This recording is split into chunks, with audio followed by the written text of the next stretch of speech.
Thank you, sir, for giving me the opportunity to address this August House regarding the revised budget for the financial year 2021 to 2022, and in particular the allocation given not only to the Ministry of Rural Development and Disaster Management, but also key government ministries that contribute in creating the environment in rural Fiji, and of course, most importantly, on defense and national security as well. I know that I'm limited by time, Mr. Speaker, sir, but I'll try as much as I can to address some of the issues and, of course, maintain the focus particularly on the intent behind the revised 2021-2022 national budget. Let me tell the Honourable Rasova and maybe all the members of this August Parliament that one cannot deny that it's quite a challenge to live up to the standard and the achievements of the Fiji First government under the able leadership of the Honourable Prime Minister. Mr. Speaker, sir, under this government and under the leadership of the Honourable Prime Minister, Fiji recorded its strongest period of economic growth in the decade leading up to the COVID-19 pandemic. And we need to continue to remind the opposition on that, with 9 years of consecutive economic growth from 2010 to 2018. As a result, Mr. Speaker, sir, per capita income levels rose to over Fiji 13,000, and the unemployment rate fell to a 20-year low of 4.5%. Socioeconomic conditions improved, and all Fijians had better and equitable access to education, healthcare, roads, transportation, electricity, clean water, legal services, and digital connectivity, amongst other things, Mr. Speaker, sir. Mr. Speaker, I just wish to go back to the early years under the Bainimarama government, 2007-2008. As I've stated, we cannot deny, and it's unprecedented, the development that has taken place in Fiji in the last 15 years or so. Mr. Speaker, sir, after the events of 2007, the then Bainimarama government put together what we call the National Council for Building a Better Fiji. And most of what the Fiji First government is still continuing on today is based on the findings and the recommendations by the National Council for Building a Better Fiji, Mr. Speaker, sir, in the areas of leadership and good governance, because we needed that political stability, and we needed that strong, decisive, visionary leadership. This is one of the areas that was covered under this work by the National Council for Building a Better Fiji. And as a result of that, Mr. Speaker, sir, we saw the 2013 Constitution. Based on our political history, let's not forget our political history, and the problems that we have gone through over the years. And as I've stated, our problem is we just brush it aside and we leave the cobwebs. But we need to get rid of the spider in order to move forward and clean up the messes from yesteryears, Mr. Speaker, sir. We've had coups after coups, but we have not taken the necessary step to address the issues. And this was one of the major focus of the National Council for Building a Better Fiji. We were voting along ethnic lines, Mr. Speaker, sir. And the issues are obvious, and I don't have time to go through it in detail. The state of the economy. As a result, Mr. Speaker, sir, again, this is nothing that is plucked up. Let's have an economic summit. let's have education, whatever. It has all been done in 2007, 2008 by the National Council for Building a Better Fiji. Probably we just need to review because we have progressed, and there will be changes as well in the environment that we are in, and most particularly, most recently, Mr. Speaker, sir, but the state of the economy back then, we talked about, maybe I'll relate this to the debt and the GDP, Mr. Speaker, sir. What was the GDP level back then? And what is the GDP today? Because that relates to our ability to borrow and finance our debts, Mr. Speaker, sir. Because we cannot be given finance, for that matter, if we have not increased our revenue, Mr. Speaker, sir, or GDP for that matter, Mr. Speaker, sir. So the state of the economy, there was a special report about the state of the economy, state of the nation and the economy report, if I remember correctly, Mr. Speaker, sir. Related to the economy is the infrastructure, because we need to create the environment for investment. That is why we need to modernize our infrastructure. Mr. Speaker, sir, the Honorable Minister has stated it in his address today, and I've stated it in this Parliament. The state of the infrastructure that we inherited was in a bad state. Let's admit that fact. Most of the infrastructure, the Honorable Nawekul and I had a good discussion when we were flying across to Lambasa last week. Because when I did some researches on development post-independence, and over the years, Fiji was following closely the UNESCO model, United Nations Social Commission for Asia and the Pacific. That was the model that was put in place by Ratumara. And all the developments that were happening in Fiji were consistent with the UNESCO model. And of course, Mr. Speaker, sir, back then we have two guiding documents for development in Fiji. One is the national document that focuses on the macro level planning. And the beauty about development back then, Mr. Speaker, sir, is there was a separate document that guided regional development, particularly on the primary industries and the infrastructure that were needed to support the environment. If we look at what we have today, Mr. Speaker, sir, according to that model, we have Suva, and then we have Nosori, and then we have Korvo. And then they had what they call the service centers. That is Dausamu, Nayabu, Vunidawa.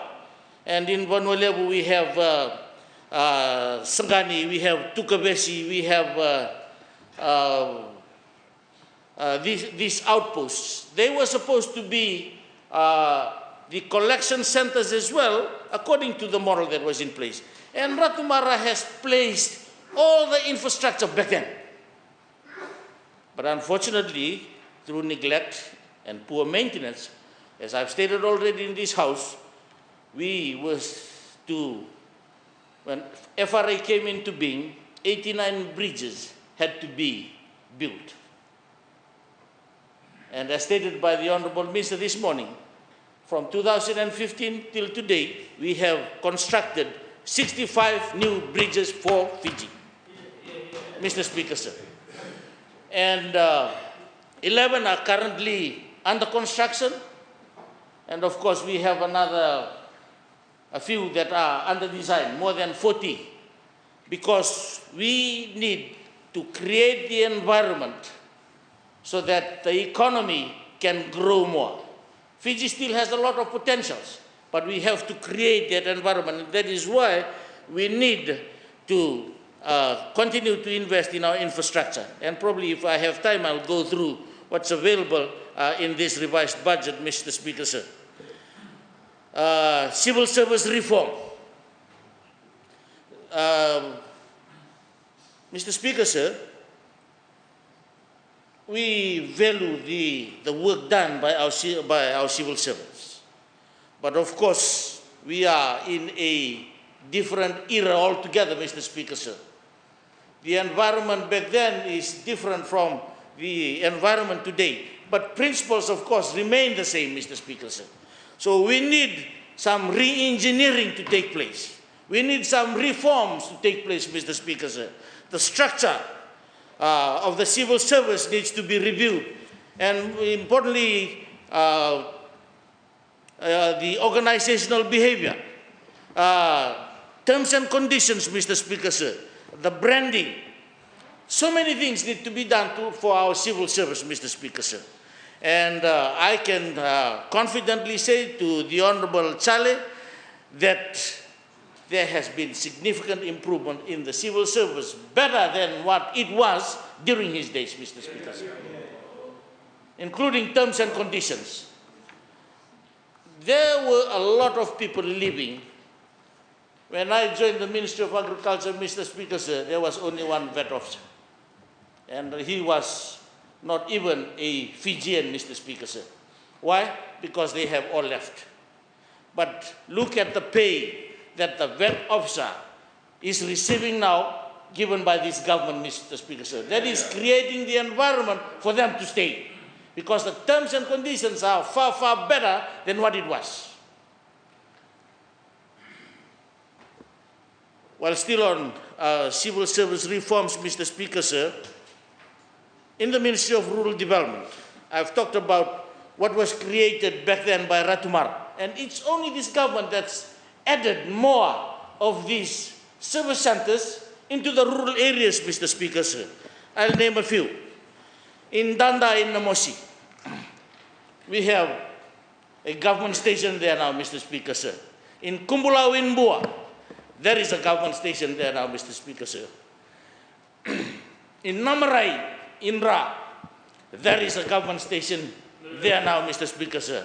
In Kavala, in Kandabu, there is a government station there now, Mr. Speaker, sir. In Wenikoro, in Madhuata, there is a government station there now, Mr. Speaker, sir. Only by Ratumara and by this government, Mr. Speaker, sir. Few more. Talking about the electricity, Mr. Speaker, sir, we have already brought the electricity there. It's just a matter of the tender process so that they can be connected to the grid that we have already brought. And it is this government, nobody is going to deny it, that brought electricity to the people of Naitasiri, who only used to see the wire running above them, Mr. Speaker, sir. We brought the electricity to the interior of Namosi.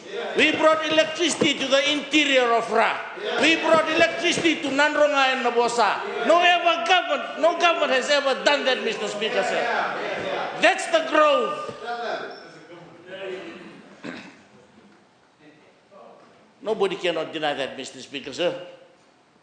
I've been to Obalau and Moturiki lately. I've been to Kandavu. I've been to Bonolev. Next week, I will be in the West, Mr. Speaker, sir. I'm doing my job, visiting all the projects that we implemented, Mr. Speaker, sir. They have a big issue because their lies and their words follow them, Mr. Speaker, sir. The Honorable Randora talked about turning promises into deeds. The deeds is there before their own eyes, Mr. Speaker, sir. It's there. But their problem is, now the people know their lies. That's what the people of Kandavu told me, Mr. Speaker, sir. That's what the people of Kandavu told me. Minister, keep up the good work. Now we see what the Fiji First government is doing. These politicians, they come and lie to us. Unfortunately, it's catching up on them, Mr. Speaker, sir. That is why they hated this budget. And that is why they are so worried about the next election, Mr. Speaker, sir. For us, it's about serving the people. That's priority. Let's serve the people. Elections is another issue, Mr. Speaker, sir. But we are called to serve the people. Let's do it when we have the opportunity, Mr. Speaker, sir. So there has been a lot of It's not only about decentralization in government services, Mr. Speaker, sir, but it's about empowering them. Last week, Mr. Speaker, sir, after the opening of Black Rock, we gave Nawai Police Post a vehicle, Mr. Speaker, sir. After that, Vatunandra Police Post, another vehicle, Mr. Speaker, sir. Before that, we have given one to Dubu, Mr. Speaker, sir. After that, we left one in Kavanangasau, Mr. Speaker, sir. And one for Tukavesi, Mr. Speaker, sir. One for Ravi Ravi, Mr. Speaker, sir. Last week, I took 3 to Lambasa. One to Lambasa Traffic Department, one to Tukavesi, and one to Sangani, Mr. Speaker, sir. And one for the DO's post in Lekutu in Bua, Mr. Speaker, sir. That's decentralization, that's empowerment. So the public service is much, much better than where it was during the Honorable Charles' time, Mr. Speaker, sir. And nobody is going to deny that, Mr. Speaker, sir. Land issue, Mr. Speaker, sir. I'm talking about what was undertaken by the NCBBF. People criticize the land bank. People criticize subsidy that is given to Itoke landowners so that land can be renewed, land leases can be renewed. Out of that subsidy, government has given them 80 million to date, Mr. Speaker, sir, topping up the 6% UCV that they used to receive before, Mr. Speaker, sir. Now the Honorable Minister for Economy is talking about market rates that will benefit our people, because that land reform issue was addressed way back then in 2008, Mr. Speaker, sir, under the National Council for Building a Better Fiji, because land was heavily politicized. And that resulted in the decline of our economy. Vanuatu suffered significantly as a result, Mr. Speaker, sir. And therefore, this government has to bring in the Northern Development Program so that Vanuatu's economy can be salvaged. And that Northern Development Program is still running today, Mr. Speaker, sir. When we talk about investments, government is also supporting micro and small and medium enterprises. NDP is one of those programs, Mr. Speaker, sir. Last week, I was I was in Nangumu. See the women and the joy. Government has already signed and what's the word for it? On CEDAW, Mr. Speaker, sir. We have ratified CEDAW. So, and it comes to leadership, it's not only about giving women opportunities in places of leadership, but CEDAW is also about the economic empowerment of women. The Convention on Elimination of Discrimination Against Women. 4 of the projects that I commissioned in Vanuatu last week, Mr. Speaker, sir, were for our women. It's about that, their economic empowerment, Mr. Speaker, sir, in Nangumu, in Maduata, in Mbogonikai, in Rambi, Mr. Speaker, sir, in Wainingandru, in Tikina Tawake, Mr. Speaker, sir. It's all about the economic empowerment of our women. Because the economy and empowerment and infrastructure and land reforms, these were some of the issues, and unfortunately I don't have the detail to go into it, Mr. Speaker, sir. Is it necessary to revise the budget? Definitely it's necessary. Because we all know that it was a forecast, but the borders were opening up since December, Mr. Speaker, sir. Revenue is coming in, and we want to see that that revenue trickles down to every member of the community. I say that again. We wanted to ensure that the revenue that we have gained as a result of the good leadership, the decisive leadership that the Honorable Rusumate has talked about, is trickling down to the communities, is trickling down to the people. Because our focus from day one is to ensure that no one is left behind. We are here for all Fijians, Mr. Speaker, sir. And that is why this budget revision is necessary. It's not about elections. It's not about elections, Mr. Speaker, sir. We've been told here that we are giving freebies in all directions, according to the leader of the NFP, Mr. Speaker, sir. But after every communities that we visit, we have a talanoa. We listen, we engage with them, we empathize with them, Mr. Speaker, sir. And as a result, we come back through the budget consultation, we hear their cries, Mr. Speaker, sir, and that is what is reflected in here in this budget, Mr. Speaker, sir. Because it's about every Fijian, Mr. Speaker, sir. So this budget is necessary. And most importantly, Mr. Speaker, sir, things are improving. And of course, we see that the revised budget builds upon the better and the earlier anticipated recovery in the tourism sector. But not only that, it addresses some of the new challenges that we are also facing, particularly in this post-pandemic world. With those contributions, Mr. Speaker, sir, I strongly support the revised 2021-2022 budget. Thank you, sir. I thank you.